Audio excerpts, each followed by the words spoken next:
And hey, happy Monday to you. Good afternoon, good morning, whatever. My wife tells me I should trim my beard. I really should.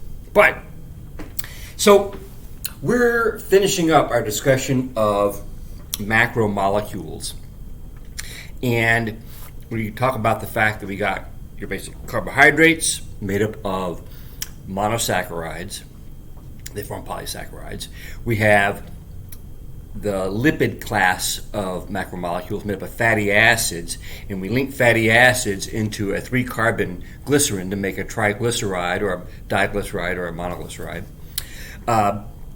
Perhaps the most important class, and more complicated class, is the amino acid class of polymers, that is the protein class. And they're made up of amino acids, and we've got 20 amino acids that we can play with. Each one has a distinct R group on a central carbon, and these R groups can be broken down into different kinds of classifications, whether they're polar, nonpolar, positively charged, negatively charged, acidic, or basic. And then the order in which you put the amino acids into a chain, or a protein chain, is dictated by the genetic sequence in your DNA, and this creates the opportunity for these multiple levels of structure. So we talk about the primary structure being just the amino acid sequence held together by the tough covalent bonds. The secondary structure is the local interactions that can result in twisting or a zigzag alpha helix, or the beta pleated sheet. And these are determined by the local R group interactions. Things like ionic charges or ionic bonds are going to hold these in place. Polar and nonpolar interactions are going to hold these in place. Hydrogen bonds are going to hold these in place. What I talk about in the non-majors biochemistry class is that I consider these to be the weak-ass bonds. So weak-ass bonds are broken pretty easily, and the covalent bond, that's really tough. But the weak-ass bonds, they break pretty much if you heat them up to like 120 degrees, they're gone. What that means is we can disrupt the secondary and tertiary structure by a very modest heat treatment, or put it in acid, put it in salt. Lots of things would disrupt that. The tertiary structure is the not neighboring interactions, but non-neighboring interactions. So one end of the protein is folding up and interacting with the other end of the protein. Again, held together by weak-ass bonds. So the disruption of secondary and tertiary structure is what we call denaturation. Now, the fourth class of biomolecules shown here are the nucleic acid class, made up of nucleotides, and we either have the full hydroxyl group, both hydroxyl here and hydroxyl here, and it's this one is the one that can be variable. You gotta have this one. The hydroxyl group here, if it's present, this is referred to as a ribonucleic acid. If it's not present, it has been deoxygenated, and it's referred to as a deoxyribonucleotide. So DNA and RNA are the components of genetic information. And what we've got then is things like double-stranded DNA, which we can think of as a ladder that has a twist to it, or single-stranded molecules like RNA, and single-stranded molecules can fold back up on themselves in different kinds of structures like cloverleafs and things. The adenine base pairs with thymine or uracil, guanine base pairs with cytosine. So, those are our basic macromolecules. A couple of things that, to finish up this chapter we're going to talk about, is how particularly proteins can be used to carry out biochemical reactions. And this is a critical way to think about how biochemistry is carried out. So, proteins all have some kind of function based on their structure. I mean, that's really what makes a protein work, is its secondary and tertiary structure. And some proteins are simply structural. That is, they hold stuff together. Other proteins are actually carrying out chemical reactions. And we have a term for this. I'm trying out my new ultra thick marker. Let me know if you like this. We can have a protein. Whoa, that's pretty nice. That acts as a catalyst, a protein catalyst. We'll talk about what a catalyst is in just a second. A protein catalyst is known as an enzyme. So enzymes drive chemical reactions in living systems. So if we've got to generate a chemical reaction, either we have to break something apart or we have to put things together to build up macromolecules, we're going to be using enzymes. Enzymes are a class of proteins that carry out chemical reactions. They generally are very specific to one kind of chemical reaction and one specific inner bond that they're going to either be building or breaking apart. And we've got literally thousands of enzymes, and so do bacteria, that carry out all these different biochemical processes. So one of the things that is important is that enzymes work because their secondary and tertiary structure allow them to fold up in a way that they can actually interact with another molecule. So a way of thinking about enzyme function is pretty easily visualized when we begin thinking about breaking down a molecule. So let's say we've got a molecule that we want to break apart, like a sugar. We're just going to go ahead and label it something like this. We have A, and then there's a bond, a covalent bond, between molecule portion B. Now remember, covalent bonds are tough bonds. Generally we say, in terms of their strength, you can only break them by setting them on fire. And that requires about 450 degrees. Enzymes are going to be able to act as a catalyst. And a catalyst is able to carry out the chemical reaction at a much lower energy. So the way a reaction works is that we've got to put energy into the system to break this apart.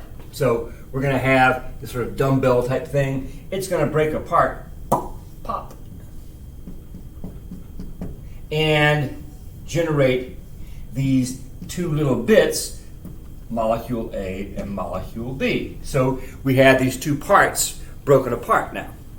And it takes energy to break that bond apart. Now, what is actually happening here is a little bit like taking a stick and snapping it over your knee, is that the bond is undergoing flexing. And there is a transition state, as it's called, a spot where the bond is actually being twisted, and generally it allows water to get in there and break it apart, to hydrolyze it. So what an enzyme does is it grabs this molecule and it twists it into a shape that makes it more easily attackable for that bond. The bond is now exposed, it's twisted, it's under torsion and stress, and it can pop. So if we were to look at a reaction diagram, it might look like this, in which we've got on this axis, the y-axis, we've got energy in the system, in the molecule. And here we're going to have the reaction progress. And so for our breakdown reaction, we've got our molecule up here with reasonably high energy. So here is our molecule A linked to B. And then down here, we've got A by itself and B by itself. All right, so what we have then is a decrease in energy. We don't need to get into thermodynamics, but that is the way that thermodynamics is going to dictate things are going to fall apart. Now, if we look at this more carefully, though, and you can think of this like an example of fire, we got a stick that we're going to set on fire. You have to put a match to it, and maybe you want to think about something more flammable, like a little puddle of gasoline. And you got to put a match to it. That's the energy that it takes to get this reaction to go. And so if we were to really carefully diagram this, we see that there is in fact a bump up here, a speed bump. And that's called the energy of activation, also known as the activation energy. Yeah, duh. All right. So the energy of activation, this is the speed bump we have to get over in order to get the reaction to go forward. That's why stuff just doesn't spontaneously fall apart. Or another way to think of this is that compounds that have a very low energy of activation tend to fall apart by themselves. They're fairly delicate and things that will rot and stuff. So there are a variety of different chemicals that we have around in the building and the refrigerators and things that are fairly delicate, and they've got a sell-by date because they do fall apart by themselves spontaneously. So we try and keep them in the freezer and talk to them very nicely. Now, what we can do, and this break apart with these things still takes a while, and in a living system you got to have stuff happening pretty fast. So what an enzyme can do is it can lower the energy of activation, and we'll diagram that with a little bit of red here. So the energy of activation with an enzyme present may be only this high. Can you see that? How about like this? How's that? Yeah, that's now the energy of activation. So this would be with the enzyme catalyzed. Now, one of the definitions that really we don't need to get into too much, but a catalyst is any kind of molecule that speeds up a reaction, and it does so by lowering the energy of activation. And that's what enzymes do. They lower the energy of activation. Now, that's for breaking stuff apart. And so we can think of it like this. You have your hands in front of you, always protecting your belly, but every once in a while you grab your wallet just to check to make sure it's still there. Keep your hands in your stomach because you don't want little water molecules punching you in the stomach and making you throw up. But every once in a while, a check. Now, what an enzyme will do is when I check my wallet, it will be there and grab my hands and hold them behind my back. And now I get punched in the stomach and I throw up. All right, that's how an enzyme can work to break stuff down, is it's binding things in this relatively infrequent but transition state that will allow the bond to be revealed. Okay. Now, to put stuff together to actually carry about what we call anabolic metabolism, where we're taking individual molecules or like the monomers and slapping them together, we have a little different kind of system in place here. So let's look at this one, and this is actually a really important concept in biochemistry, and it has to do with all this stuff we've been talking about with R groups and protein structure. So let's say we've got here's our molecule A and here's our molecule B, and we want to slam them together to make a bond. Now remember, covalent bonds are the equal sharing of electrons. The atoms have to get to be pretty close to each other in order for that equal sharing to occur. So we got to squish them together, and there's energy that it takes to squish them together to kind of get over the repulsive force and slap those guys together. So imagine an enzyme that looks like this. It's got a little pocket for the two different components, and then we got it like that. Now, one of the things that we'll see when we start talking about biochemical reactions and energy in the system is that we typically think of stored energy in living systems as being in the form of ATP. And we'll be getting into this more in detail when we get into metabolism, but this is a little preview. ATP is the abbreviation for adenosine triphosphate, and I just erased a few moments ago a nucleotide triphosphate. So adenosine triphosphate is a ribonucleotide. It's got the ribose sugar. It's got a base in the form of an adenine attached to it, and then it's got 3 phosphates. One of those phosphates can be pulled off. It's something called a kinase reaction. Nothing to worry about that. And this is what happens. Let's think about this. We can add a phosphate to this enzyme. Now, phosphates, and this is something to always keep in mind, whenever you see a phosphate, immediately think massive negative charge. So when I say phosphate, you say negative charge. Phosphate. What'd you say? You said negative charge. Good. Massive negative charge. Now let's suppose that our groups around here also have negative charges. They're able to interact, but now when we put this big negative charge, it's going to repel these guys and cause this thing to change shape. It's going to start looking now like this,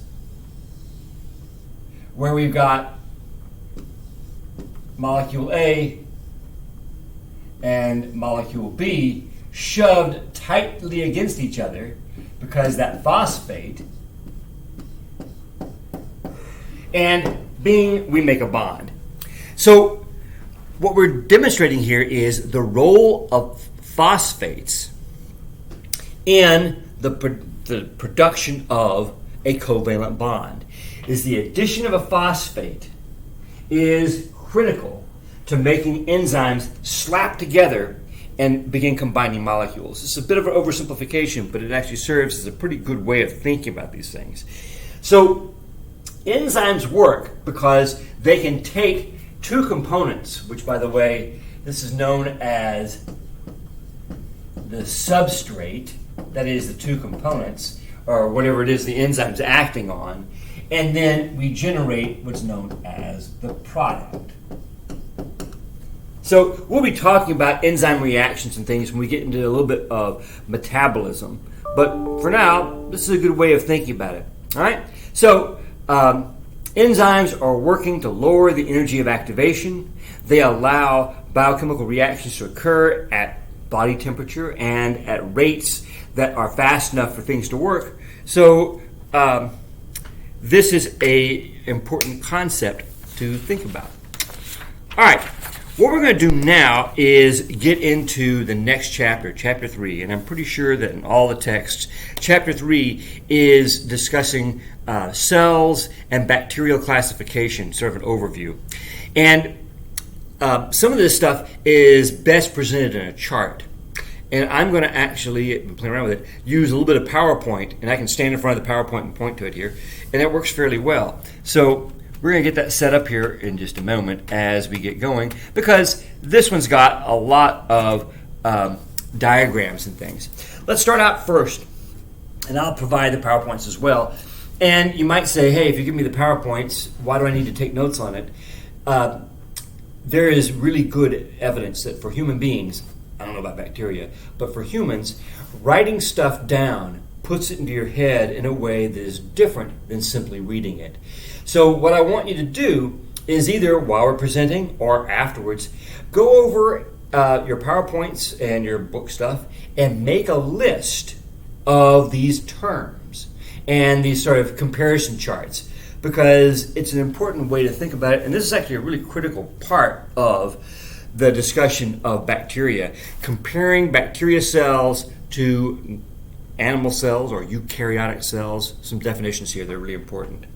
So to start with, we've got what's known as the cell theory, and that is these three fundamental points. And sure, I'll write them on the board. The cell theory is critical to a way of thinking about life and different kinds of systems. And the cell theory notion is, so we'll just title this Cell Theory. And number one, all life is composed of cells.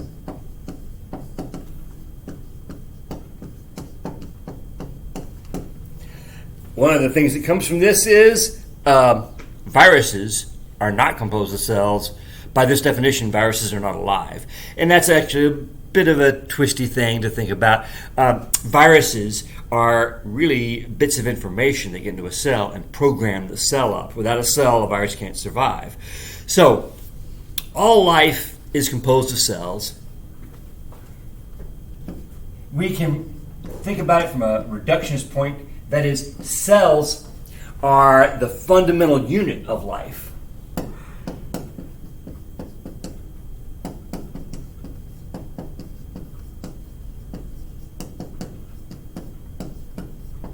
So, if you've had anatomy and physiology, you know that cells then can combine to form a tissue, and then tissues can combine to form organs. But at the very bottom, you got individual cells. Another part of the cell theory that is important is that all cells come from pre-existing cells.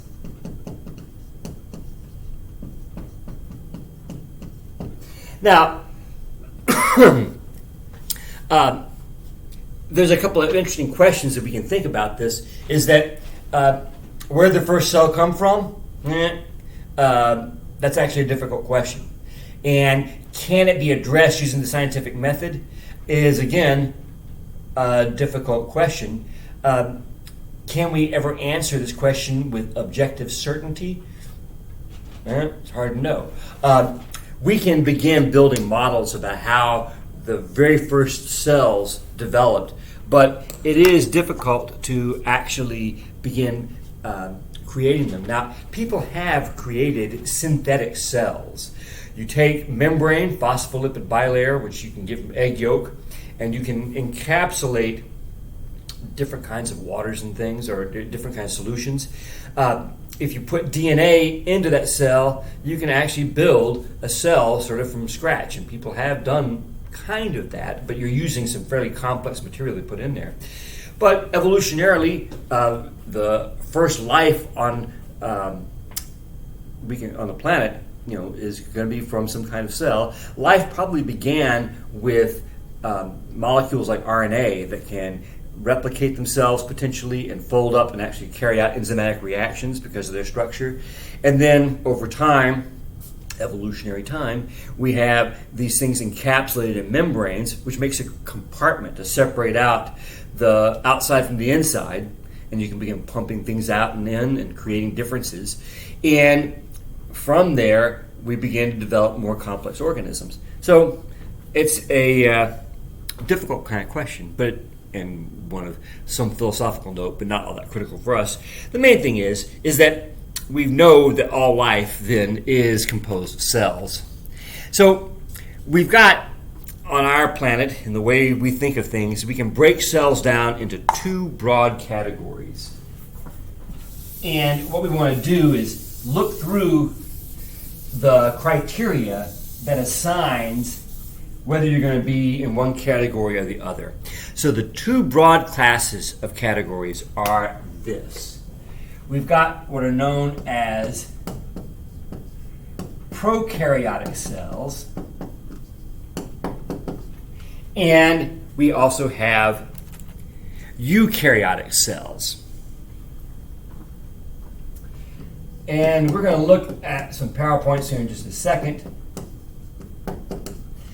The key difference between prokaryotes and eukaryotes is the following. Prokaryotes don't have a nucleus or membrane-bound organelles. No nucleus,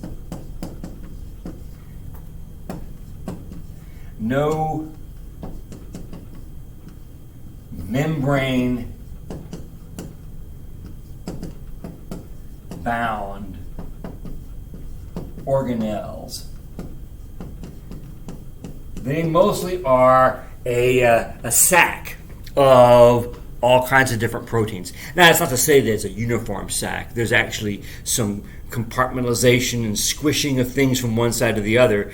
But for the most part, it is a great big bag. Now, the difference here between a prokaryote and a eukaryote is that eukaryotic cells have a nucleus and membrane-bound organelles. So it's sort of the just exact opposite. A nucleus, yes, and membrane-bound organelles. Now, in our molecular cell biology class, we spend a lot of time talking about all these different parts of a eukaryotic cell. In this class, not so much. We're going to be focusing mostly on prokaryotes. So what we're going to do here is shift over to some PowerPoint figures, and these are some figures that you can see in your book, and compare prokaryotes versus eukaryotes. So we flick on the projector. Wait for it. Oh, here we go. And bring down the slide.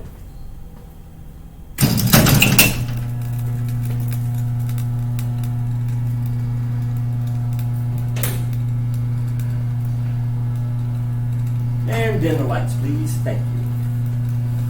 All right, so we'll see how well this works. I was playing with it earlier, and it seems like it works fairly well. You have to have a slightly different angle. I look quite big and delightful. All right, so here is, I think this is slide 3 in the slide set. Anyway, this is a typical prokaryote, a bacterium, and cells lack a nucleus or other membrane-bound organelles. We have two types of prokaryotic organisms. One is a bacteria that we'll be talking a lot about, and it used to be that this pretty much encompassed everything. As people began studying different types of bacteria, it became apparent that it was easier to split this group of prokaryotes into two groups. We have the bacteria, and wait, I have my laser pointer thingamabob here. Yeah. We have bacteria class, and then we have the archaea class. And we'll talk about them in just a moment. But the archaea, these are, well, they used to be considered bacteria, but we now think of them as archaebacteria. They are a little bit different. So here are some things that we can see in a bacterium. They've got a variety of little hairs coming out that are known as pili, or a single pilus, a bacterium flagellum. Now, there are eukaryotic cells that have pili and flagella. We have things that are known as inclusion bodies. These are little proteins and things that are more or less insoluble. The DNA is found sort of in the middle in what's known as a nucleoid, not a nucleus. We've got the plasma membrane, and then there are a series of like candy coatings, the capsule and the cell wall that most bacteria have. And then they also have this material sort of floating around inside that is just generically referred to as the cytoplasm. And then there are components that are known as the cytoskeleton. And this is structural components that kind of maintain rigidity of the cytoplasm. So it's not like a squishy water balloon. It's actually got some true structure to it. So and this is where this list is a really good vocabulary list. And rather than writing it out, it's easier to read through it. But I need you, I get these lags sometimes in my video. I have to wait. You to write these down. So you can make flashcards. I never like those, but whatever. Or just a good list, and be able to make sure you can define each one of these terms. So, starting at the top, we've got the cell membrane, and this serves as a barrier. One thing is that cell membranes are made up of phospholipid, and they don't allow things with a charge to diffuse through them. Things that don't have a charge, like steroids and other kinds of nonpolar molecules, actually can diffuse through them.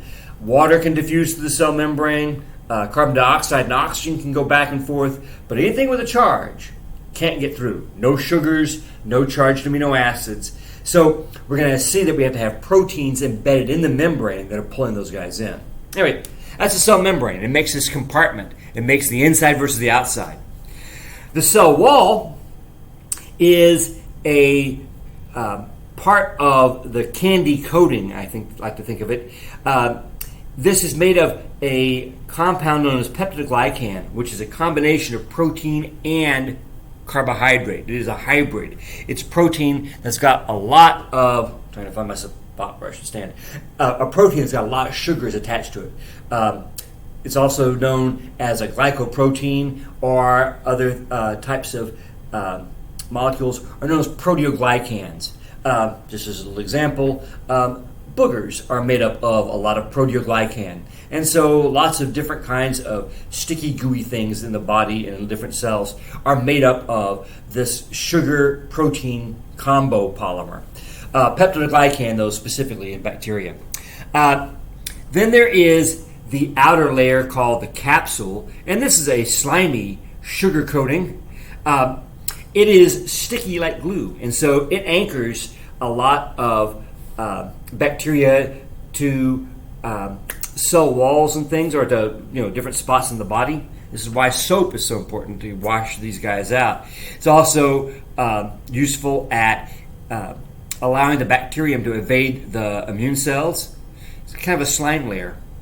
All right, so the pili, or the pilus, this is a protein rod that anchors other surfaces, and we can also have a hollow tube between bacteria that allow for a DNA exchange. Fimbriae, shorter. A flagella is a protein-like whip. It's able to allow for movement, essentially a little motor. And the nucleoid, remember, we don't have a membrane component or a membrane-bound nucleus. This is the spot where the DNA is. Bacteria have a circular chromosome. We have 23 individual chromosomes, and bacteria, they have one. So the nucleoid is the site for the location of this DNA. Ribosomes are found in the cytoplasm, and we can think of this, an organelle, it is a complex of RNA and protein, very large. It's like if the cell is the size of a beach ball, sure. A ribosome is going to be the size of, a jelly bean, that big. So they're pretty big in there. Ribosomes are responsible for carrying out protein synthesis. And they're found both in prokaryotes and eukaryotes. These are pretty much found in all cells. The cytoplasm is just the generic term for everything inside the cell membrane. Okay, that's where all the enzymes are. That's where all the metabolism is occurring. Inclusion bodies, these are sites for storage of a variety of different kinds of proteins and some metabolites, and they're carrying out different kinds of activities. The cytoskeleton is the structural component of the cell, kind of like rods and things of protein. All right, now we go to the eukaryotic cell. And just as a little note, remember, you are a eukaryote. I am a eukaryote. We've got nuclei in our cells. The DNA is actually surrounded by the nuclear envelope. As we'll see, one of the things that happens is that the presence of the nucleus separates out the activity that goes on in the DNA, namely gene activation and taking DNA, turning it into RNA. And we separate that out from the protein synthesis part. So protein synthesis occurs in the cytoplasm of a eukaryote, and transcription occurs in the nucleus. So hopefully you've had a little bit of basics of transcription, translation. We'll get into that. And that's a critical difference between prokaryotes and eukaryotes. In prokaryotes, the DNA is in the same compartment as the protein biosynthesis machinery. In eukaryotes, they are separate. So we've got a couple of things that are underlined that are found only in eukaryotes, things like mitochondria, a chloroplast if you happen to be a plant, other membrane material, the endoplasmic reticulum, nuclear membrane, the nucleus, the nucleolus, which is an organelle inside the nucleus, a vacuole, which is found often in plants. It is also a name for just a a membrane bag sitting inside the cytoplasm. The Golgi apparatus is another membrane stack involved in protein processing. Now, in blue here that's not underlined, we've got some things that are present in both prokaryotes and eukaryotes, things like flagella, cytoplasm, the chromosome, ribosomes, the cell membrane. And just as a little note, in the red here, we've got things that are different from animals and plants. Things like a cell wall, we don't have a cell wall. Chloroplasts, we clearly don't have a chloroplast. The centriole is an organizing spot for DNA replication and the splitting of the chromosomes during division. And animals have it, plants don't. The Golgi apparatus, vacuoles, membrane-bound organelles like the nucleus and things like that. These are things that are only found in eukaryotes. So, since we are talking about a microbiology class, we don't have to focus too hard on the membrane-bound organelle structure, but, as a way of comparing functions and things, it's useful to know. So, we have the cell membrane, we have cell walls, not in all animal cells, but in plant cells. It's not made of peptidoglycan, it's made up of just other molecules. Cellulose in plants and chitin in fungi. Flagella can be present, but they're actually a very different kind of structure. The cytoplasm has got a lot more organelles in it. Ribosomes are larger in eukaryotes, but they're both present in both. The cytoskeleton is present there. So these are things that both prokaryotes and eukaryotes share. Now, strictly eukaryotic are all these membrane-bound organelles. The ER, this is a set of tubes that are responsible for a lot of protein processing and lipid metabolism as well. This is all done in bacteria just on their cell membrane. The Golgi is another protein processing system. Bacteria just don't do a whole lot of protein processing. Vesicles are responsible for moving things from one part of the cell to another. Because there are no compartmentalizations in the prokaryote, you really don't have a need for vesicles and things. The mitochondria is a double membrane bound organelle that is responsible for ATP synthesis, the bulk of ATP synthesis. Chloroplasts are a similar kind of molecule, and they actually carry out photosynthesis. The nucleus, this is basically a membrane-bound nucleoid, and it has the multiple linear chromosomes. And this is where gene expression, or RNA synthesis, that is also known as transcription, takes place. This is a little note. We talk about the nucleolus in a eukaryotic cell, and that's kind of it was something that people could see in microscopes back in the early days before really what was known what was going on and what DNA did. The nucleolus is simply a site of where there's so much RNA transcription in the production of ribosomal RNA that it creates a little bubble of RNA spot in the nucleus, but there you go. Vacuoles, they carry out lots of different storage and sort of a resting spot so you can dump garbage to be broken down into vacuoles and things like that. Okay, so this is a really good chart, and what I'd like for you to do is take some time to write this down yourself. We've kind of been going over this. So prokaryotes, they have one circular membrane, one circular chromosome, no membrane. All right. Okay, we don't have internal membranes. Ribosomes are a little bit smaller. The cell membrane is pretty much doing all the different kinds of membrane-associated activities that are carried out in a eukaryote by the different organelles. A fairly simple cytoskeleton, actually somewhat homologous to the eukaryotic cytoskeleton. Flagella, these little membrane, or these, they're attached to the membrane whips that can move things around like a little propeller. The cell wall in bacteria is made up of peptidoglycan, not cellulose or chitin, or other eukaryotic. Wait, what happened? Oh, phooey, sorry. I'm using Google and it didn't always work the way I want it to work. All right, so on the other side here, did I lose my pointer? On the other side, we've got eukaryotes. They have the nucleus, the membrane-bound organelles for organization and stuff.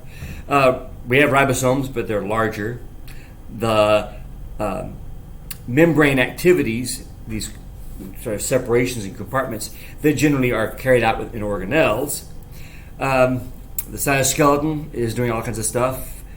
Things like muscle fibers are made up of a lot of cytoskeletal elements that allow you to do a contraction and things.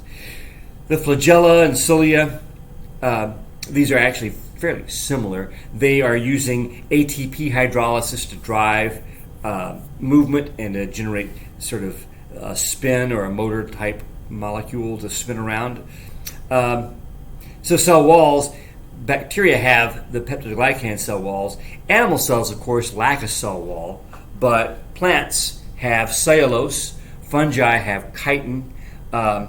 Protists, these are things like amoebas and paramecia. They got a wide range of materials they use, but nobody uses peptidoglycan. So, actually, I'm going to go ahead and write this on the board because this is really useful. This is important stuff.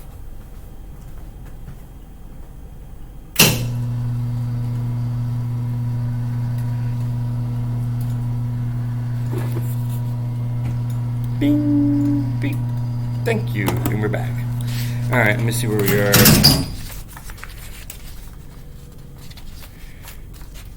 Yeah, all right. So this is going to be our last slide for today. And that is, we can split things up into different kinds of prokaryotes and eukaryotes, but cells and living systems all have some things that are dramatically in common. And this is a good listing of things that all cells have.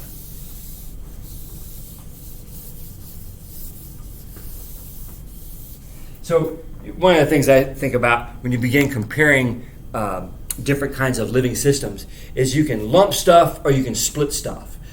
How different are they or how are they in common? And I always want to embrace our commonality. How are we all common?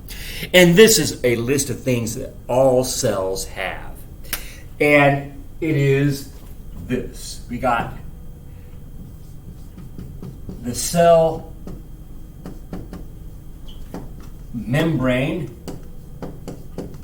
Now, eukaryotes have internal membranes, but everybody's got a membrane surrounding the cell. And this is critical because it allows for the establishment of material that's inside versus material that's outside. So you can accumulate junk or you can push stuff out. You can have higher concentrations of different kinds of things, ions, sugars, compared to your external environment, or you can have lower concentrations of things compared to your external environment. So compartmentalization like this is critical for life. Eukaryotes are a bit more organized, a lot more internal membrane, but still very similar. The second thing that is common to all cells is this idea of the ribosome. The ribosome is a structure of both RNA and protein, and this is responsible for protein synthesis. Now, there are some differences in sizes between prokaryotes and eukaryotes, but not the mechanism. The way they work is the same. One of the things it means is that we can understand, and we did, discover protein synthesis by looking at bacteria, and then happily able to translate that into eukaryotes. So ribosomes are another very much of a common thing. Now, this is sort of a dopey common thing, but the stuff that is present in the cell, known as the cytoplasm, is also in common. The cytoplasm is the site of different kinds of biochemical reactions. There's a difference in the structural complexity, but it is where stuff happens, where metabolism happens. The cytoplasm is probably almost as thick and gooey as Jell-O. It is really concentrated proteins, but it is found both in bacteria and in eukaryotes. Another thing that is common to both prokes and euks is DNA. So pretty much there are no cells that don't have DNA. Actually, I said that and realized, red blood cells in humans don't. But they started out having DNA and then they become enucleated. That is to say, there are no living cell theory-based type systems that have just RNA. That's reserved for viruses, and they're not living because they don't have cells. So this is another one of the very much of a common thing. Another commonality that is critical and interesting to think about is protein synthesis. It occurs in virtually the exact same way, the same mechanism and the same genetic code. Now, what this means is we can take a gene from humans, and with a little bit of molecular biology, we can have it expressed in bacteria. And working the other way around, you can have bacterial genes expressed in humans. That doesn't happen very much unless you want to do some serious genetic modification. But putting genes into bacteria and having them expressed, putting like human genes, animal genes, is one of the things I do. And insulin right now, for the past 35 years, insulin is all produced in bacteria. What has happened back in 1985 or so, the gene for insulin, for human insulin, was cloned into bacteria and developed into a system. You can make it in gigantic fermenters, and this is how you make humulin. It used to be, prior to that, insulin was purified from the pancreas of little piggies, and people would become allergic to it, and it's not very nice to the pigs. Now we've got insulin gene in bacteria, and what we know is that because the genetic code is the same, we can take genes from animals or from eukaryotes, put them into bacteria, and they express them. And they'll produce them. So that's a pretty cool thing. Now, another thing that is common to all this system is what's known as the central dogma. I think it's only appropriate whenever someone says dogma that you have to go, woof! So go ahead and get it out of your system. I knew you wanted to. The central dogma is the flow of information from DNA to RNA to proteins. And it's actually a really critical set of terms that I'm going to throw out and or throw up right here. So this is the central dogma of the information flow. We've got DNA over here, and DNA is able to carry out replication to create more DNA when cells divide. So there's replication. That's its own little game. DNA can then, parts of it, can be turned into RNA. This is a step known as transcription, and it produces single-stranded RNA. That's an R, by the way, not a P. Single-stranded RNA.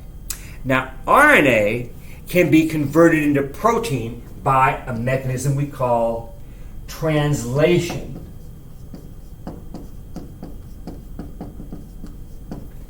And that is what converts or decodes RNA into a protein.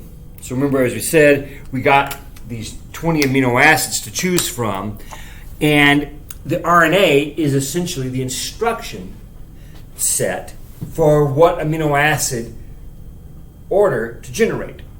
And so we have DNA, which is the site where all the information is stored. Parts of the DNA are transcribed to generate RNA molecules, and then RNA is translated to generate protein. And, this is like really big deal stuff. So DNA replication occurs as cells divide. Depending on various conditions, different parts of the DNA can be transcribed. These are genes. The genes can be turned on or turned off to produce RNA, and the RNA can then in turn be translated to produce protein.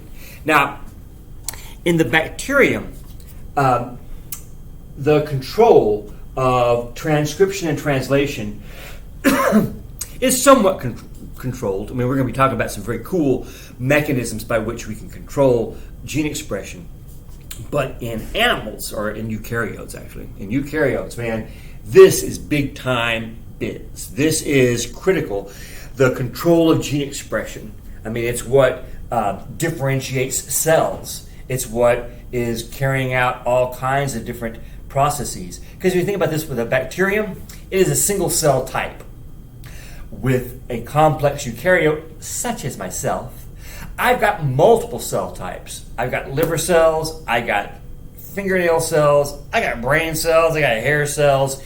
Each one of those cells has the same DNA, but it is expressing a subset of genes that are expressed in all cells, but it's also expressing a subset of genes that are specific to the cell type. I got liver-specific genes being expressed in my liver, heart-specific genes expressed in my heart, neural-specific genes expressed in what little neurons I have.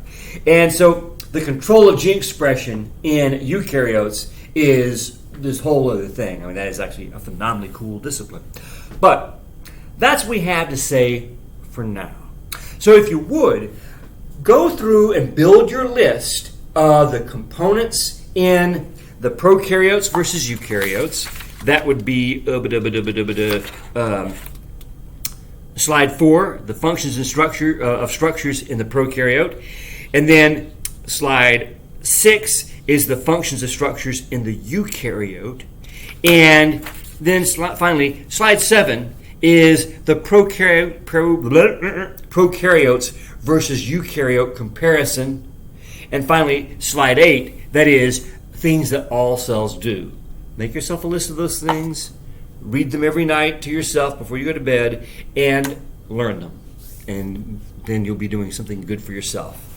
All right, I'm Dr. G, and I'm out of here. I don't know if that's my sign-off, but I'm working on my sign-off. Have a good day. Take it easy.